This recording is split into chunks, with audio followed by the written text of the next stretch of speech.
Believe it or not, until fairly recently, I never knew that I am, well, I hope I was, a perfectionist.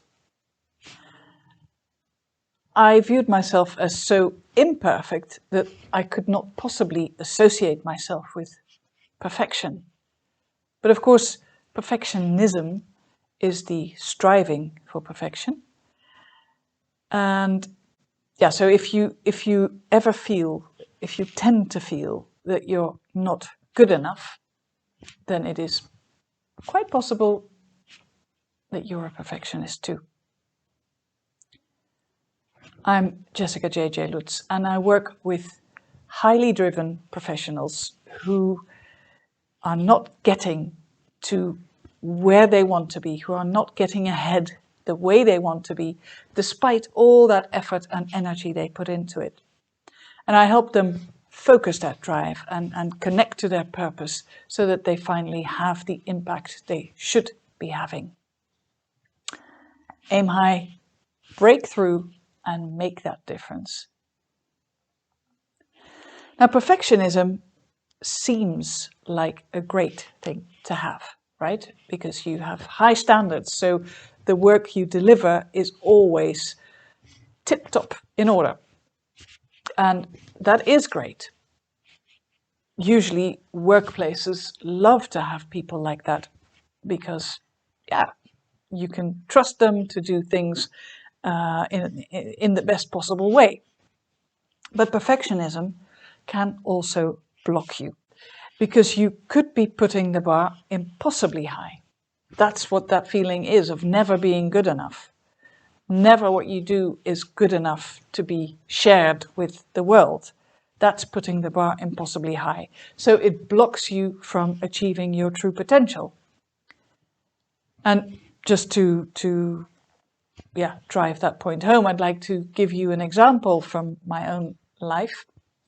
Recently, an old friend of mine was visiting, and he's working as a journalist, which I used to do as well. I left the profession 12 years ago, but he still works as a journalist. And we were talking about the novels that we both wrote, and he had actually we found the manuscript of his novel in my bookshelves. And he never published it because he offered it to several agents who rejected it. And then, he thought, okay, it's clearly not good enough. And he tossed it aside. And it reminded me of my own the English novel that I wrote. I never offered it to agents, but I entered a contest with it on Amazon. And the prize of that contest was the best 10 books were going to be published by big publishing houses, but the first 100 were going to be reviewed by the editors of those publishing houses. And I made it into the first 100. And I did get reviewed by 2 very respectable editors who both praised my writing skills, and they said they were captivated by the first half of the book, but then my plot somehow fell apart. So that's why the book wasn't publishable. What did I do? I thought, okay, not good enough. Down the drain. All that work, all those hours and hours of writing, plotting, perfecting, polishing, all that work went down the drain. It was for nothing. Now, okay, to be fair on myself, I did publish 5 books, 2 of which are novels, but nevertheless, I gave up my novel writing career, which was the thing I wanted to do after I gave up journalism, again, because of the criticism. I viewed the criticism as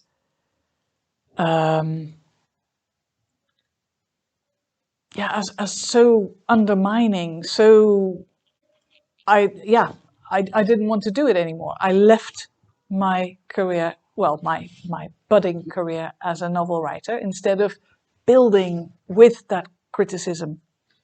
Again, the English novel too. Why didn't I take the feedback from those editors and rewrite my novel in a way that would make the book publishable? I might have been an established novel writer by now. Instead, I chose this career in which I actually help people overcome that feeling of never being good enough.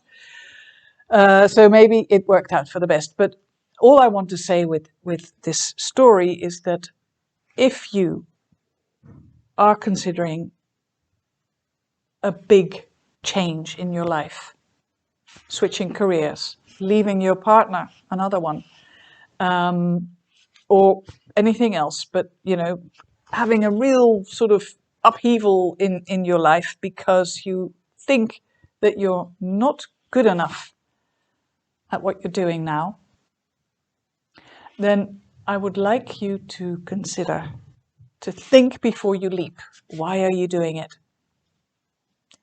By the way, as I said, I didn't realize that I was a perfectionist, and I didn't realize until afterwards that I left journalism too because I felt that I wasn't good enough at it. But I was. And you are too. It's really a conditioning, a mindset thing. Because when you were small, you were appreciated for how you behaved rather than who you are. Yeah. Who determines what is good enough? Who you are is good enough, really.